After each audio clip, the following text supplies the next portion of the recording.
11 years. I gave this company 11 years, and all I had to do was open one door to see exactly what it was worth. You want to know what I felt in that garage? Not sadness. I stopped being a husband that night. I became a plan. Act normal. Smile. Say I love you and mean every word of it. As a goodbye she doesn't know she's hearing yet. 3 years of silence built this war chest. Tomorrow, I sit at the head of his table, and he still has no idea whose name is on the paperwork. He's 15 minutes late, just like always. He has no idea the man about to fire him is the same man he once called the son I never had. If you have ever trusted someone with your whole life and watched them hand it to someone else without blinking, stay with me until the end of this video, because what I did afterward is the reason you are about to hit subscribe before this story is even over. My name is Daniel Cross, and 3 years ago I was the kind of man who believed loyalty was a two-way street. I found out the hard way that some people only drive on it when it's convenient.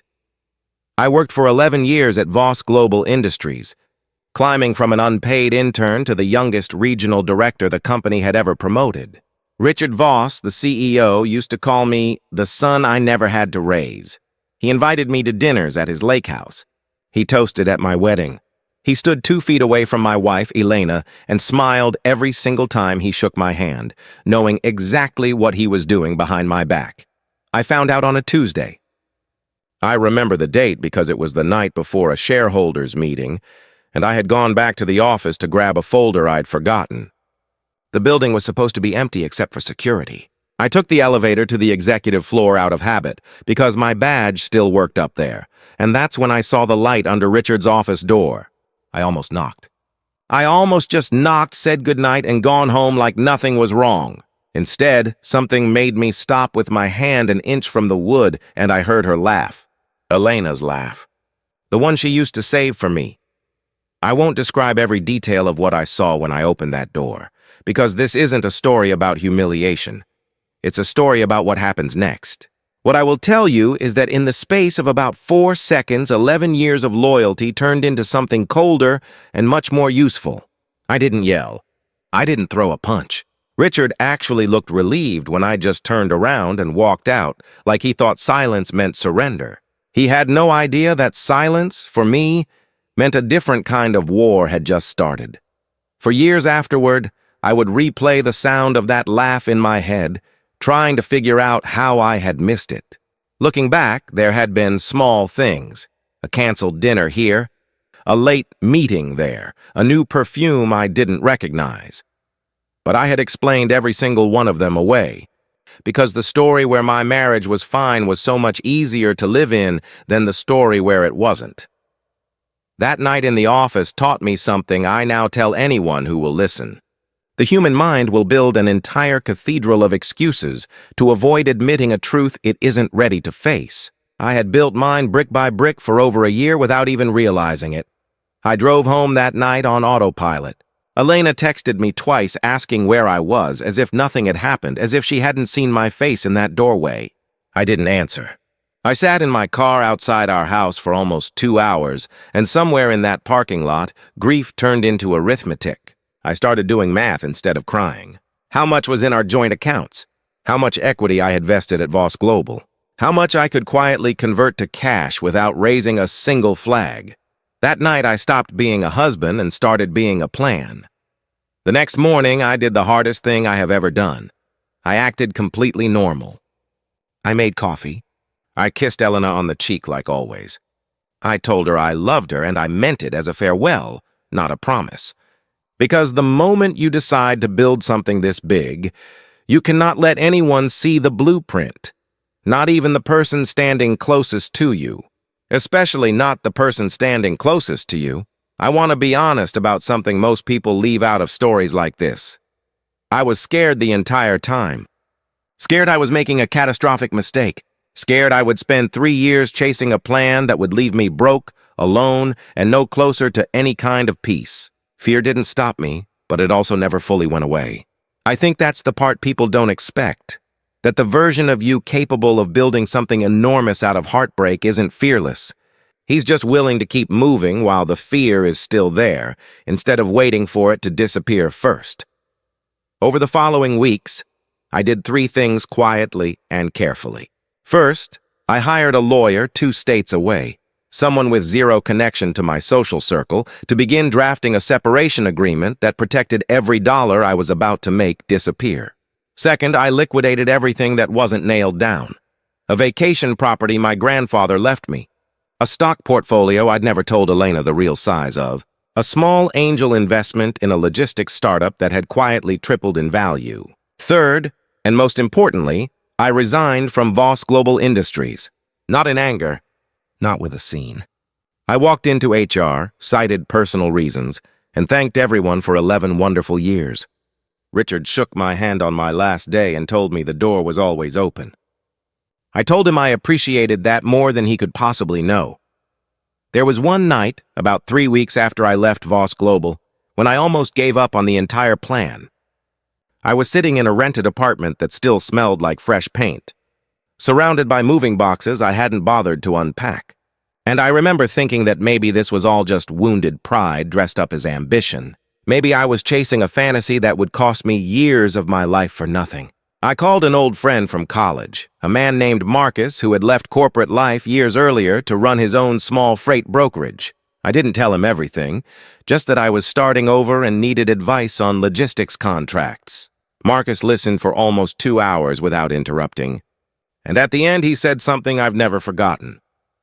Daniel, most people who get betrayed spend their energy trying to make the other person feel bad.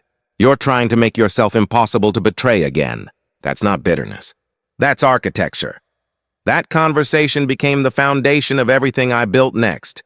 And Marcus became my first real employee, then my chief operating officer. Then one of only 2 people who ever knew the full truth about why Meridian Cross Holdings existed in the first place. People assume revenge is loud. Mine was almost silent for the next 18 months. I moved to a smaller city, rented a modest apartment under a holding company's name, and started working 18-hour days building something Richard Voss never once thought to worry about: a competitor. Not a loud, flashy competitor that would show up on his radar. A quiet logistics and supply chain firm that specialized in exactly the contracts Voss Global depended on to survive, the unglamorous backbone deals that never make headlines but keep a multinational corporation breathing. I used every relationship I'd built in 11 years, every vendor who liked me more than they liked Richard, every supplier who'd been quietly annoyed by his corner cutting for years. One by one, I signed them. Elena found out about the separation 2 weeks after I filed. And to this day, I don't think she ever understood why I didn't scream at her, why I didn't demand an explanation, why I simply handed her a folder of paperwork and walked away. The truth is, I didn't need an explanation. I had already seen everything I needed to see through that office door. What I needed now was time, and the last thing I was going to do was waste a single hour of it on a conversation that wouldn't change anything. The first year of building my company, Meridian Cross Holdings, was brutal. I slept in my office more nights than I slept in a bed. I turned down every contract that wasn't strategically aimed at the exact supply lines Voss Global relied on.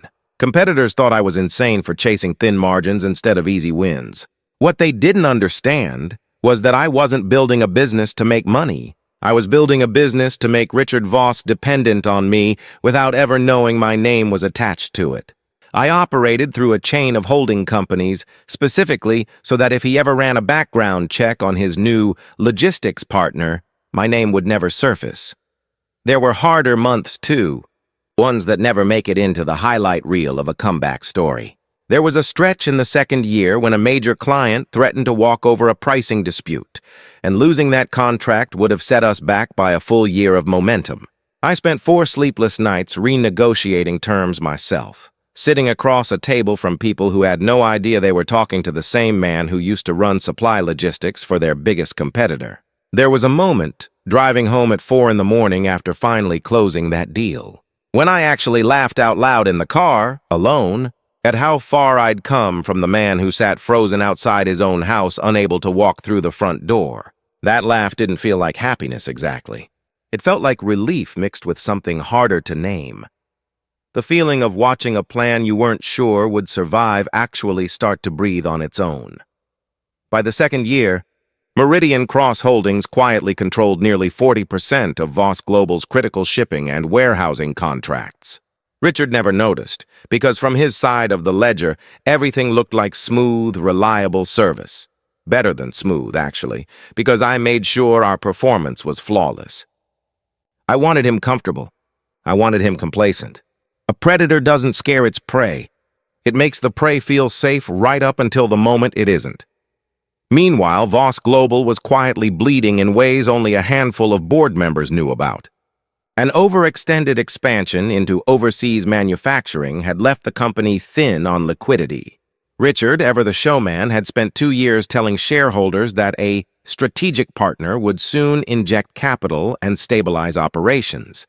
He didn't know that I was the one engineering the conditions that made that injection necessary, tightening supply timelines just enough to strain his cash flow without ever technically breaching a single contract. By year 3, I had what I needed, controlling relationships with Voss Global's supply chain, a war chest built from years of disciplined reinvestment, and a network of investors who trusted me completely because I had never once given them a reason not to. When Voss Global's board finally opened the door to outside investment to avoid a liquidity crisis, my holding company wasn't just at the table. We were the only serious offer on it, because we were the only ones who understood exactly how fragile the company's operations really were. Because I had spent 3 years quietly mapping every weak point. Myself. The day of the acquisition meeting, I walked into the same boardroom I used to sit in as a junior director, except this time I wasn't there to take notes. I sat at the head of the table. Richard Voss walked in 15 minutes late, the way he always did, expecting to charm a room full of strangers into accepting his terms. He froze in the doorway when he saw my face. For a moment, neither of us said a word, and honestly, that silence felt like justice all on its own. "Daniel," he said, like the name itself was a mistake he'd made once and forgotten about. "Mr. Voss," I said, "thank you for coming. Let's talk about the future of your company. I won't pretend the next hour wasn't satisfying." I watched him try every trick he'd once taught me. The friendly reminiscing, the appeals to everything we built together, the subtle threats disguised as concern for employees. He reminded the board that he had personally mentored me, as if that history should buy him mercy. He brought up the years I'd spent at his lake house, the toast he gave at my wedding, as though sentiment could renegotiate a balance sheet. None of it worked because I already owned the leverage. The board had already seen the numbers. Without Meridian Cross Holdings, Voss Global would default on 3 major contracts within 90 days. With us, they had a controlled, dignified transition. Richard didn't have a counteroffer because there wasn't one to make. At one point, he turned to me directly, lowering his voice as though the board wouldn't hear him, and said, "I taught you everything you know." I looked at him and said, "You taught me exactly one thing that mattered, that comfort makes people careless. I just never forgot the lesson." He didn't have a response to that.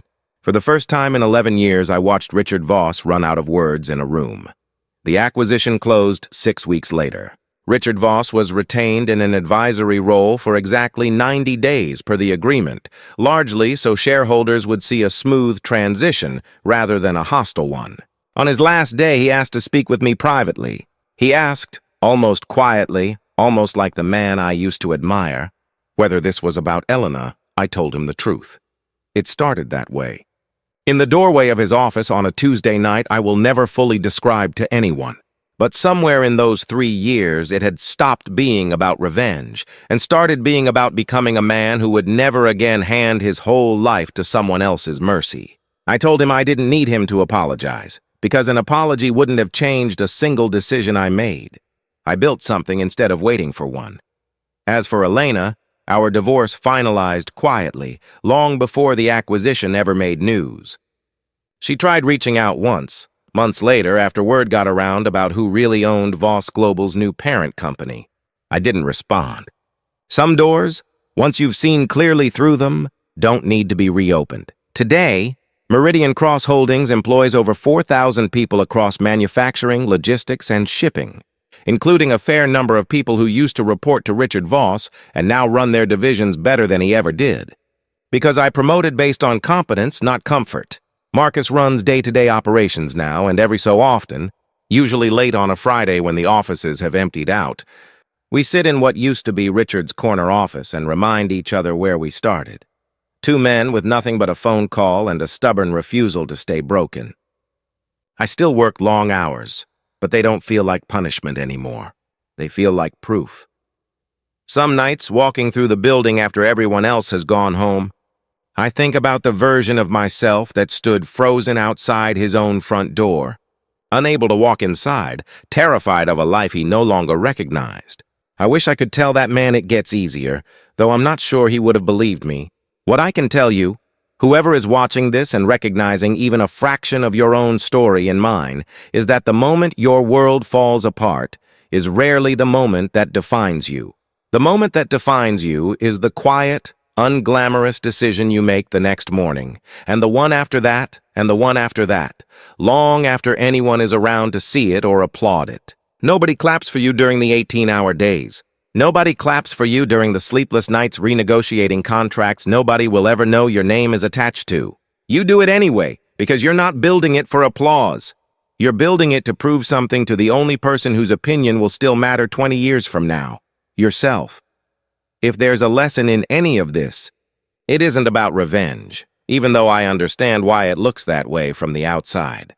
The lesson is that the worst moment of your life doesn't have to be the end of your story. It can be the exact moment you stop asking why someone hurt you and start deciding what you're going to build instead. I didn't get my wife back. I didn't need to. What I got instead was a company, a purpose, and a version of myself I actually respect when I look in the mirror. If this story meant something to you, make sure you're subscribed, because there are more stories like this one coming, and trust me, some of them get even more satisfying than this. Thank you for watching until the very end.